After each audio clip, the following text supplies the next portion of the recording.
I wrote in the book New World Old Testament that if you have survived a gang stalking program, um, a part of you wants to act like it didn't happen. I think that's human nature to, to try and suppress something that was so devastating, or where you experience devastation from trauma, from something. You just want to think, oh, it was just a nightmare, but you can't. This isn't something that you can sweep under the rug. You can't just forget about it. And in 2018, as I mentioned in the last video that I covered, was a big year for gang stalking for me. And the event that took place in, it was May, where I rented the apartment, and the knife was in the car, and the paint was all painted like bars on the wall, and the noise campaigns that was going on. 2 months after that, and all in between, there was still harassment. There was noise campaigns. There was following going on, all kinds of crazy,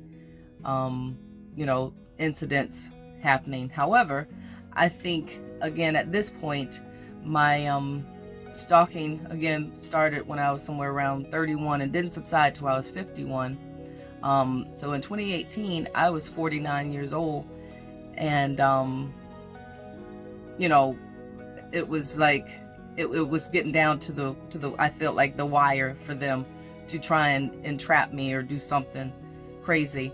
But in August, 2 months after the incident that I shared with you all before, in August, there was an incident where the gang stalking got so real that it was almost like they had ran out of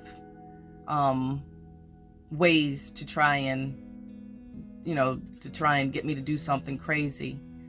And it was one day, it was a Saturday, about the first week in August, and I was on my or the first weekend in August, and I was on my way to the hospital to visit a loved one. And I said, well, while I'm on this side of town, I will go ahead and probably get some things from the grocery store. And it wasn't my usual grocery store, but since I was over there and I knew this one particular place had, aloe vera leaves and these big, really big bags, nice bags of kale. But I just didn't want to be, I thought about doing that because I wanted to be able to spend some quality time with my loved one, and I didn't want to be rushed. So I said, let me stop, and I go there, and when I pull into the parking lot, I noticed this man that was on a bike, and he had on a red t-shirt. And at first, my first instinct was like, okay, what's this about? Because he was paying a little bit too much attention to what I was doing and where I was parking and everything else. And I said, no, Lon, don't let all this stuff get the best of you. You're gonna have a great day. You're gonna get to see your loved one, and it's gonna be just a really nice Saturday afternoon that you get to enjoy yourself, and spend some time with somebody that you really that you love. So I also, on the way in, it was three black ladies, three sisters that was walking in. I want to say they were anywhere from probably 12 to 16 years younger than me. And I spoke to them on the way in. I said, hey, how are you all doing? Da, da, da. But they were kind of on their way in as I was getting out of the car. So they made it into the store before me. And when I went in, the produce department in this particular grocery store is right up front. Right when you walk through the door, you walk into the produce department. So I was in the store, and probably, the time that I'm there and I get kind of settled into looking at the fruit and, the bags of kale and salad and everything that's there, about, I would say, less than 2 minutes, I felt a tug at my cart. And I look over, and it was another black sister. And she pulled the cart, and at first I said, "Excuse me," and she was also a young lady, and I said, "Excuse me," and I kind of went back to doing what I was doing, but she pulled it again, and I said, "Excuse me," and she was like, "Yeah, but you said it aggressively," you know. That's how she said. I mean, she came ready to rumble, honey, and so I said, "Well, how can me saying excuse me be aggressive?" Well, by this time, she pushes the cart out the way. She chest bumps me. She knocks my glasses off my head. And remember, I'm just going to the grocery store to get some kale and some aloe vera leaves. She knocks my shades off my head. And by this time, okay, I realize I'm in a situation. Although I was on my way there to grocery shop, now the second reality has set in and I'm in flight or fight mode, right? Because she came face to face with me, and it was like, I mean, all I could see was everything around me moving in slow motion. I hadn't been in that type of situation probably before high school or something. But here I was, a 49-year-old woman, and I'm wondering, why is this sister coming at me like this? She called me all kinds of names, all kinds of bitches. And it was like, while we were there face to face, all I knew is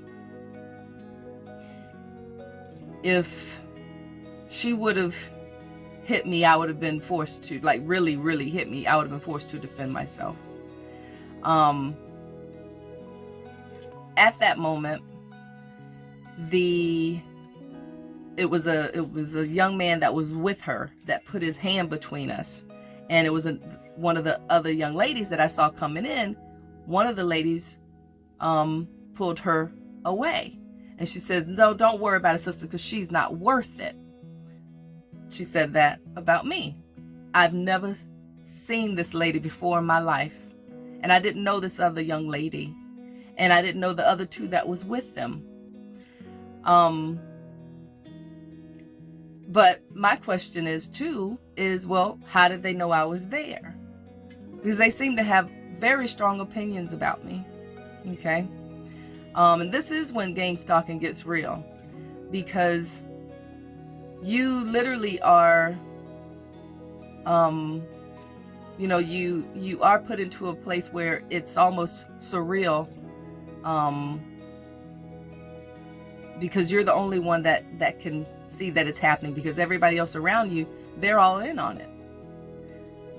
These people in the grocery store, after this woman did what she did, and the other lady that I spoke to pulled her away and said all these negative things, they were able to walk around the store, still cursing, still acting the fool, and purchase her items and walk out the door. Prior to, I said to this man that was kneeling down in the produce section, "Are you the manager?" Because he had an actual shirt, a uniform shirt on of the store. I said, "Did you see what happened?" And at first he said, "No, I didn't see anything. I didn't see anything."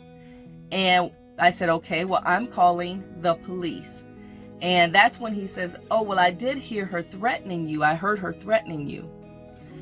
No one in that store seemed to be bothered by what this whole horrific, terrorizing scene was. And I did call the police. She was still taunting and saying all kinds of things, like she was very comfortable. I told the police what had just occurred. There was probably about 6 to 7 police that showed up on the scene. When I looked up, the man that was on the bike that I was questioning on my way in, well, he was standing at the door with his back to the door to make sure that no one came in while this whole scene was being played out. And, it was just disheartening, disenchanting, because it was so heartbreaking that here it is, I got 4 of my young sisters on an assignment.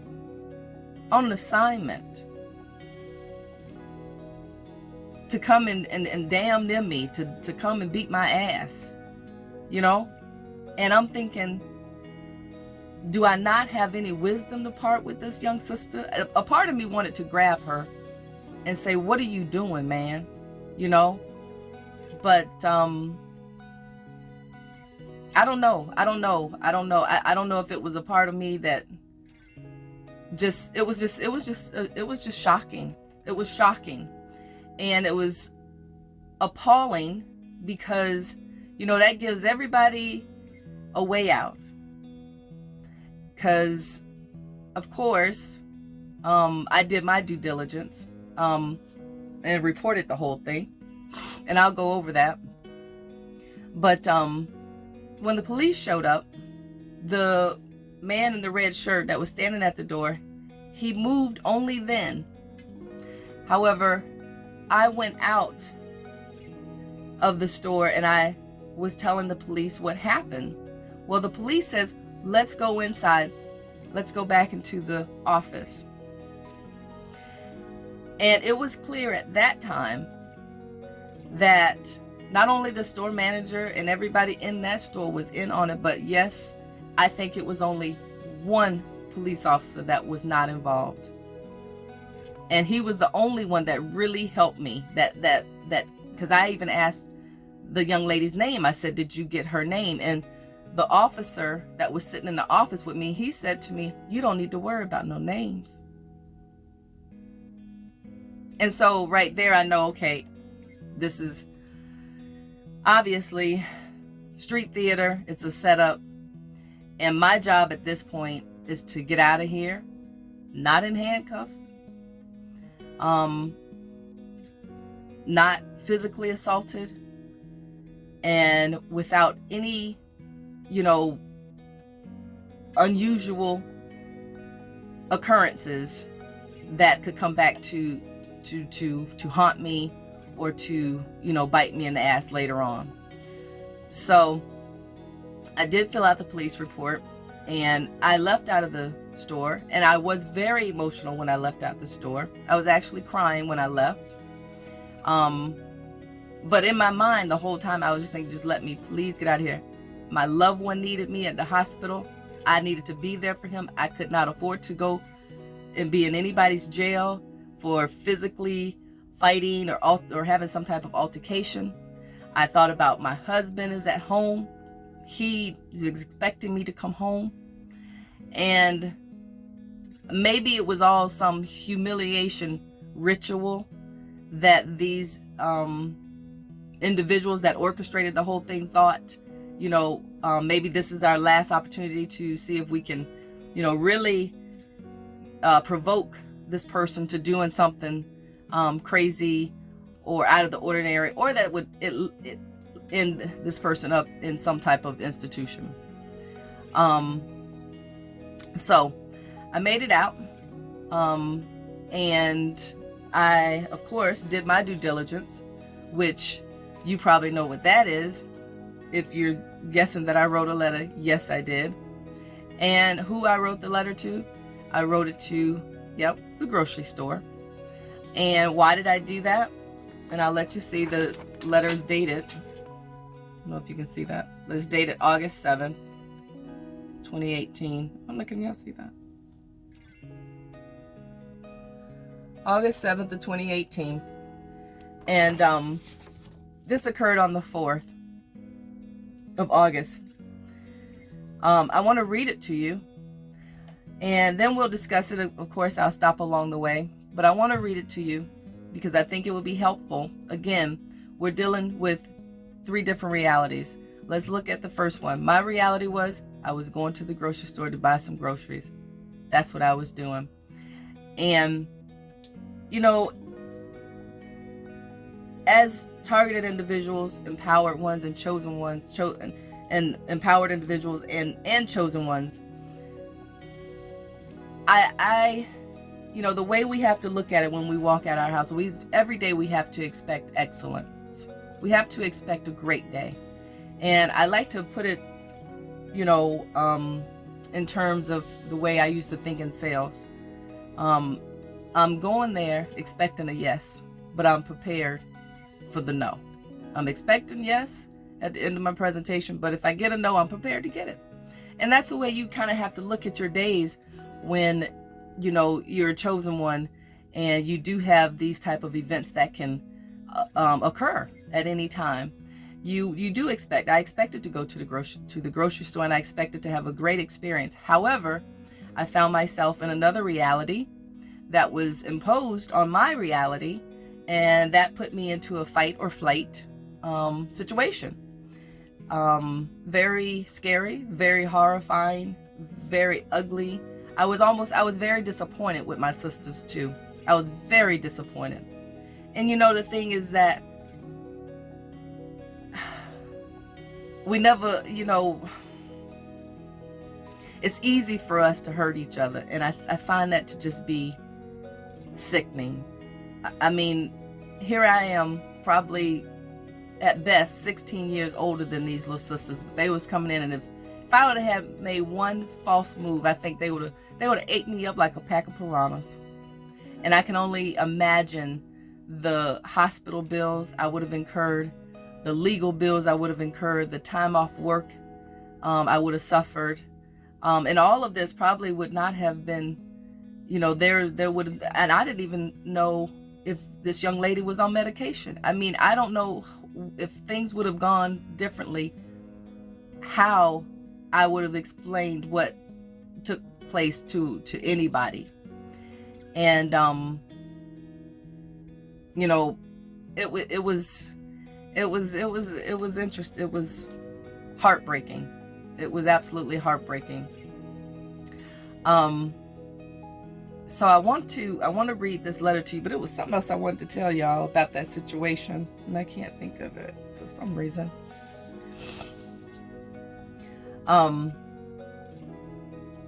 Gosh. Yeah. Let me read this letter to you guys.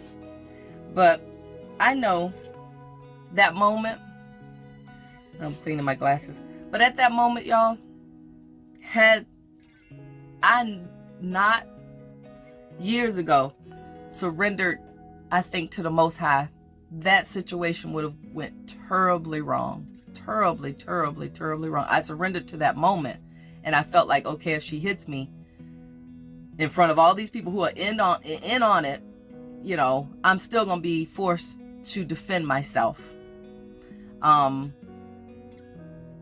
later on thought about, I'm like, well, I should have just, you know, with my cell phone in my hand, I should have just fell, right? I should have just fell on the floor and called 911 and said, please, I'm over here at the I've fallen and can't get up store.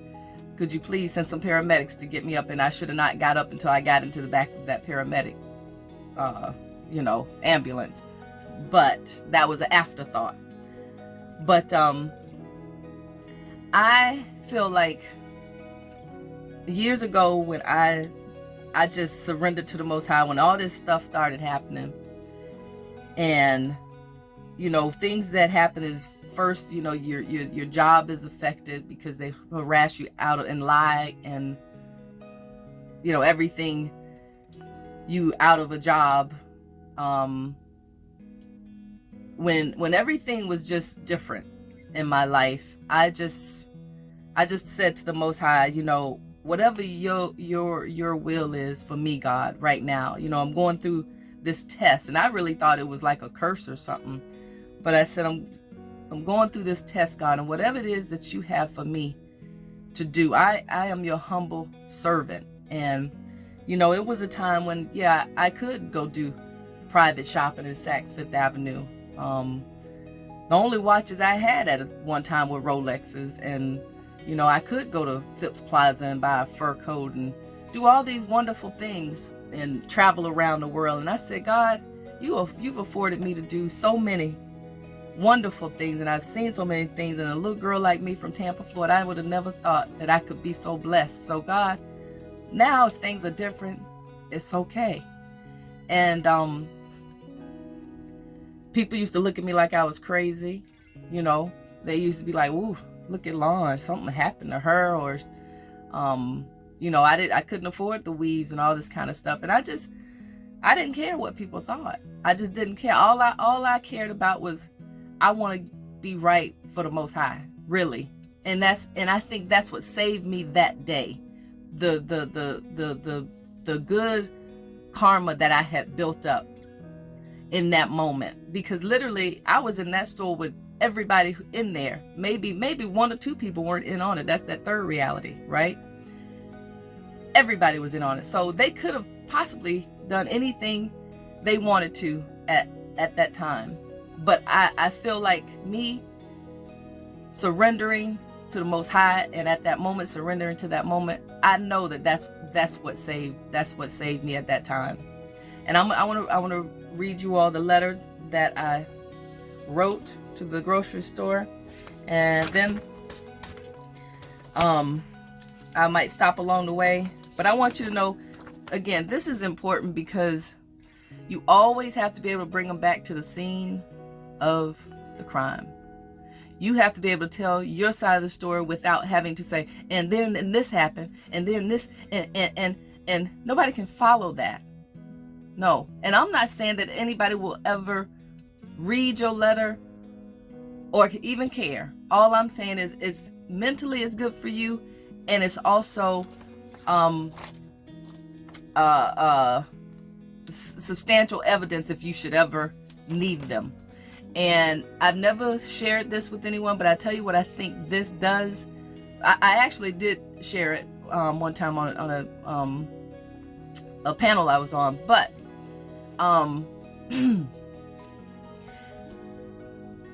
I've never talked about it since. Even I don't dwell on it. And I think it's because I actually did sit down and get it out, and it's therapeutic to write, to write it out. But again, you want to be able to write a good letter. So what I said to this grocery store was, I said, "Dear Mr." and I sent it to the president of this company, and I said I CC'd the CEO, and it was two CEOs. I CC'd those two, the CFO and the chief operating officer. Why? Because I want to have a trickle down effect. I want everybody to know. I want copies, multiple copies, to go out with my story on it, with my personal experience on it. So what it said was, "Dear Mr. Frank, I would like to take this opportunity to formally introduce myself. My name is Miss Diamond. I'm a business owner. I'm a small business owner here in the local area, and I've been a resident of the area for 10 years, and I find that your produce is great, and it always has what I need as far as aloe vera leaves. And I just wanted to share with you, however, I'm reaching out to your company to express an unfortunate concern for the safety of customers who shop at your store, blank store, located at this location. An incident occurred in your establishment on Saturday, August 4th at approximately 12:30 p.m. I was shopping in your produce department when I was physically and verbally assaulted by another customer. The heated situation was a result of me moving my cart out of her way as she was walking by. I didn't see her approaching the aisle located in the produce department, but when I did pull my cart towards me, I said, "Excuse me," and I felt maybe I was blocking her way. However, the customer immediately began shouting obscenities, and I then reiterated that I said, "Excuse me." She continued to shout obscenities and insisted that I said, "Excuse me," in an aggressive manner. Now, the company don't know what went on, right? They might have a different version of what was told. I was told that the cameras weren't working. When I went into the office, the cameras in that section, they're not working, right? But I want to give them a sense of the person that I'm dealing with. If I take a picture and I video record this person, it doesn't necessarily give us all of the details.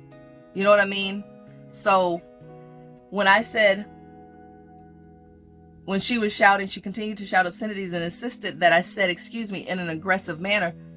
That within itself says, okay, well, we have reason to wonder why. If you said, "Excuse me," what is this situation, right? And I said, startled and shocked by the aggression that she displayed towards me for moving my cart so she could pass by, I asked her, how could saying "excuse me" be mistaken for aggression. That right there says we're dealing with somebody that might not be, playing with all the cards on the table. Right there. That's what that says. And I wanted to make that clear. So I said her behavior escalated, then became physical. She angrily approached me face to face, coming close enough to chest bump me and then slap my sunglasses off, which were located on the top of my head. She continued to threaten me, stating she wanted me to physically fight her. In fear and shock, I stood watching her as she drew the attention of many customers and staff witnessing nearby. Now we know probably all the people except 2 of the people in there probably were in on it. More than likely. Because no one said anything. No one said anything. It was a true street theater, well planned out attack. So, she said she wanted me to physically fight her. I stood and she drew all the attention of the customers and staff witnessing nearby. A female customer then pulled her away, one of the young ladies that I spoke to coming in the store, yet seemed to know her. She then continued to proceed to walk around the store, still shouting obscenities towards me, and continued to shop at the same time. In a frantic state, I placed a call to 911 and described to the dispatch officer the physical assault I just endured and how she was walking throughout the store, still taunting me in a very terrorizing behavior. Before the authorities could arrive, she was able to purchase her items and leave the store. She was able to leave the store. Now, I doubt if I could go into a grocery store and pull a shopping cart of a white woman, okay, and call her all kinds of names and knock her sunglasses off her head and chest bump her and be able to walk right out the door and get into and purchase my groceries and walk right out the door and get in my car and drive off. I doubt I would be able to get away with that. I doubt if anybody would stand aside. But yet, this is the attack, right? Because what did they say? If management did contact the corporate office after they received this letter, what did they say, y'all? They said, oh, it was just some black girls and they're fighting. It was a mob of these black girls just in there fighting. Right? So, it says, I asked the manager that I saw standing nearby. I noticed that he was there. He acknowledged that he was the store manager and said that, at first he said he didn't see nothing. Then he said, oh, I saw her threatening you when he saw me calling 911. And he offered to let me go and get her license plate. So the police arrived and she was exiting the parking lot and driving away. One of the officers followed her and got her name.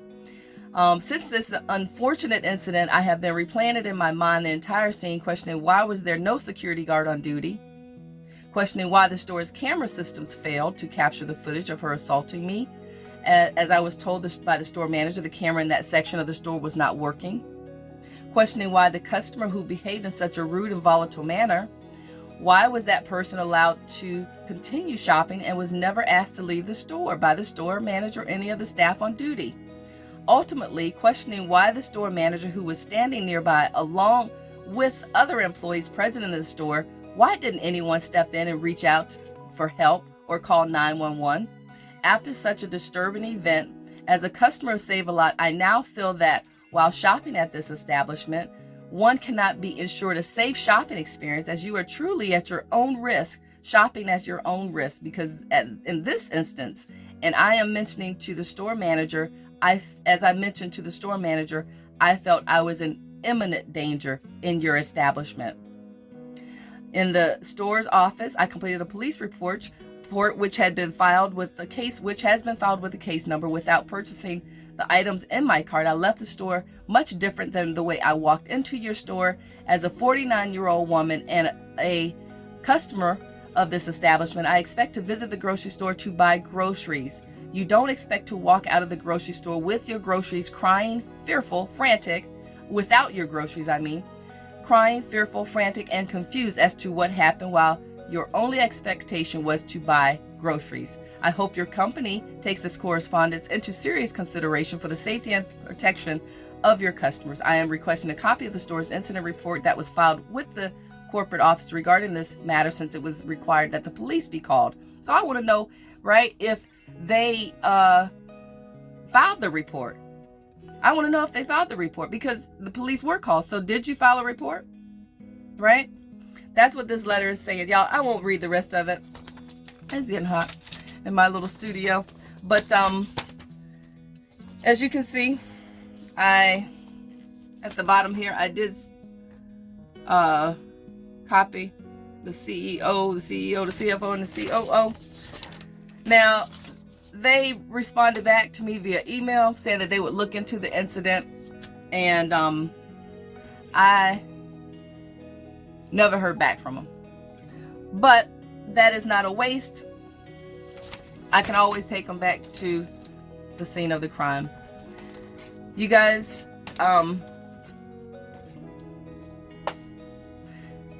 this was great to get out, and I'm just grateful that you guys decided to tune in. And please be sure to check me out on Thursdays. Actually, I got a surprise for you guys this coming Thursday.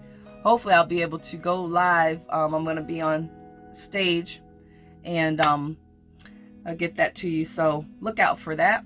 I'll be doing some cleaning up comedy in front of a live audience. That'll be fun. And until next time, you guys, speak up, speak out, and speak loud. Chosen ones, empowered individuals, and target individuals. Yeah, you do hold the power. And until next time, I'm Lon Diamond, and that's the way it is.